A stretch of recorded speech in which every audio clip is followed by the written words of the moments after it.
Hey there, StarCraft 2 fans, and welcome back to the Kraft Cup tournament casting that I'm doing here on YouTube. I downloaded these replays from the link that's going to be in the description bar of this video, and I wanted to go ahead and cast them because this is a group that's close to my home, and I was very interested in seeing the outcome of this particular matchup. We do have spawning in the left side on Metalopolis, we do have FuzzyNickles, the blue Zerg player, and down here in the bottom part we do have moonmonk, the purple Zerg player.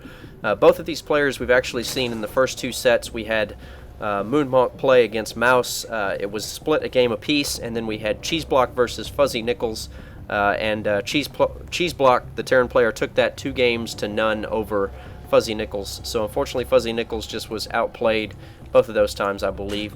Definitely a good Zerg player, however, he was just out macroed, out harassed, is basically what it came down here. So moonmonk and FuzzyNickles, both Zerg players. So a Zerg versus Zerg matchup, a very interesting matchup in terms of unit composition and in some cases I think luck. Unfortunately, Zerg versus Zerg is really just about going the right unit composition because scouting is somewhat difficult. The queens are able to pick off those scouting overlords because the overlords are so incredibly slow. Once that initial scouting drone is pushed away, then pretty much you're stuck with not being able to do any sort of scouting after that point. We'll notice an early spawning pool going down for the blue player. Actually, not early, I suppose, slightly early. And take a look over the production tab. We'll see it is a little bit sooner than the purple player's spawning pool. However, not enough to really make any difference. Once those Zerglings get out across the map, moonmonk's going to be able to have enough Zerglings out to defend.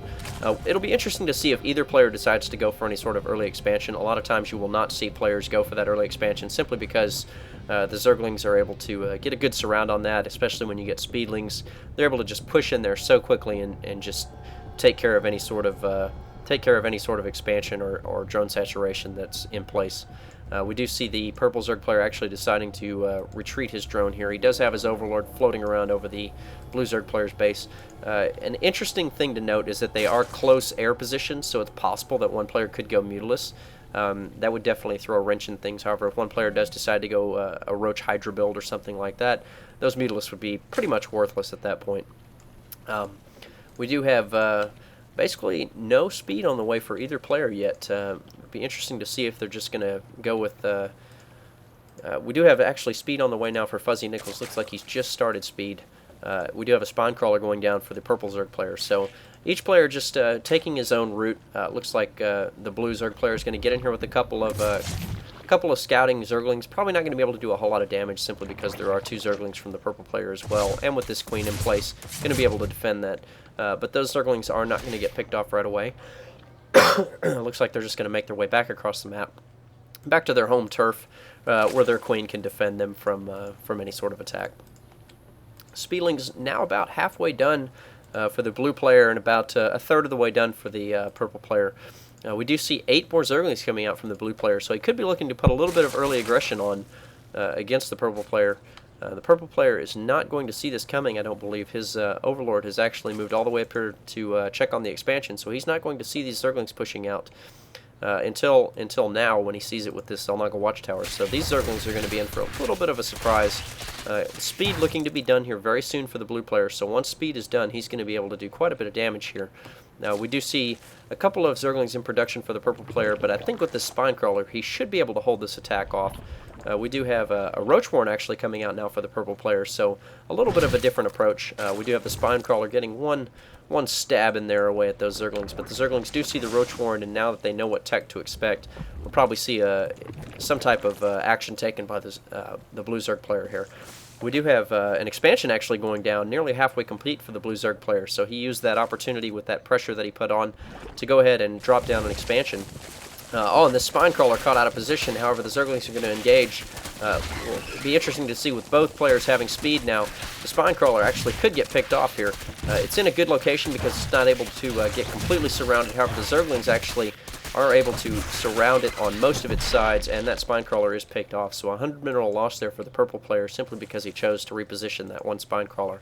I think a better location would have been maybe here at the top of the ramp or even back here, where it was a little bit more defensible. Unfortunately, put down there at the bottom of the ramp, it was able to get taken out quite easily. We do see some more speedlings pushing up here.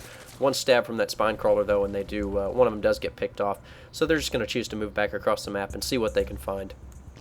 We do have some drones transferring down here for the Blue Zerg player. His expansion is now complete. No gas going down for that expansion yet. However, he is double gassed on his main. It does have the layer going down.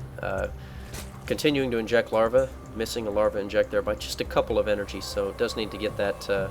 Does need to get the timing down for that larva inject a little bit better. There we go. Not too bad. Some more Zerglings being produced. The purple Zerg player has a lot of Zerglings on the way. And some roaches as well, so he could be looking to make some type of attack here pretty soon. This Overlord going to be sacrificed to see what can be seen. We do notice a spine crawler again coming down here to the bottom of the ramp, but with these defenses now that he has, that spine crawler should be safe from any sort of speedling attack. We do see some speedlings pushing forward here from the Blue Zerg player, about 8 of them, so not going to be able to put on a lot of pressure, probably just doing a little bit of scouting. Actually going to join up with their partners in crime here, maybe looking to make a push forward here. However, the purple player also having the same idea with his Zerglings. Looks like the blue player slightly ahead could be able to pick off this expansion. However, the roaches, I believe, are going to be able to shut that down. Unfortunately, just not enough units to attack with. These Zerglings being reinforced here, actually getting a little bit caught out of position, as well as these. A couple getting picked off here by the purple Zerg player. Simply a bad rally point there. Unfortunately, those Zerglings not able to meet up with their compadres because purple had the road pretty much blocked off here. Doesn't actually have a watchtower captured right now. However, with the particular matchup, I don't know that it's entirely necessary. We do see a couple of spine crawlers going down here for the Blue Zerg player. Now with that extra income that he is able to produce that. And we do actually have a Spire on the way, so a Spire and a Baneling's Nest. So very interesting play from the blue player, going a couple different tech routes here. Not sure why he elected to go with the Baneling Nest, simply because with the roaches on the field, the Banelings just won't be that effective if microed properly. The Banelings just aren't going to be able to do the amount of damage. However, with this amount of speedlings, purple is vastly outnumbered, but unfortunately for blue, purple is going to be able to speed away here. The roaches actually could get surrounded, but they do actually get blocked off there. A couple more roaches coming to join in. We will notice that blue does have an Overlord up here spawning this other main expansion. However, this would actually be the next place to expand, so I'm surprised that Overlord has not actually transitioned down to this particular part of the map to do a little bit of scouting. We do see purple pushing across as well. Going to look to do a little bit of scouting. He's probably going to see that Spired, hopefully just as it finishes, so that will be interesting to see how he decides to combat that, because currently, if he's just going to produce Mutilus, unfortunately, I believe purple's going to be in a lot of trouble. It's just not going to have any units to combat that. We do see another spine crawler going down, and the Baneling Nest just now finishing from the purple player, but unfortunately in terms of tech he is greatly outnumbered. He is greatly surpassed. However, this Overlord coming in here is going to spot the Mutilus, is going to spot the Spire. He's going to know that he is in a lot of trouble. We should see some sort of tech structure going down right now. There goes the Hydralisk Den just being started, but unfortunately the mutants are pushing out across the map. We do have another Queen in production. She's about a third of the way complete, but a lot of these drones are going to go down. Just not enough anti-air defense, and it looks like moonmonk could be in a lot of trouble here. The Mutilus just having their way with these drones, doing so much damage. The Hydra Den is about halfway complete now. This Queen, she's going to go down rather quickly, just going to get punched away at by those glaive worms. But the Hydra Den actually is going to be able to complete. This other Queen going to go down quite quickly, and with those bouncing attacks, a couple of those drones taking damage as well. The Hydralisk now, one Hydralisk on the way for the purple player. Just doesn't have enough gas to continue producing Hydras like that.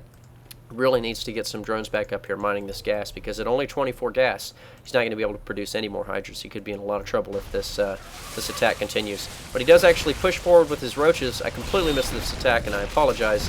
The roaches actually push in here and are able to almost take out that expansion. The roaches actually pushing, I'm not sure where they're going here, just trying to do as much damage to the drones as possible. Probably trying to stop any sort of production. However, all these roaches are going to get taken out, and now purple's army is basically non-existent. Does have a single Hydralisk, is mining from the gas up here, the double gas, so looking to produce some more Hydralisks, obviously to fend off these Mutalisks, but there are so many Mutalisks. This is just a great amount of Mutalisks, 17 Mutalisks. This one Hydra up here, he's going to try to move into position, but unfortunately he's going to shoot his little needles at it and then very quickly die. So I believe that, yeah, moonmonk going to have to call GG here, just not able to keep up with the tech of the blue Zerg player.